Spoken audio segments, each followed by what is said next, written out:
mga kagutom, lalagyan natin ng saluyot, hipon ginataan na may kalabasa, saluyot at tanglad.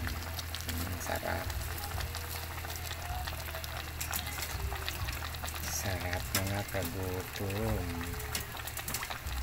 For today's video, ito ang ulam namin. Masarap na ginataang hipon na may takpan na natin. Yan.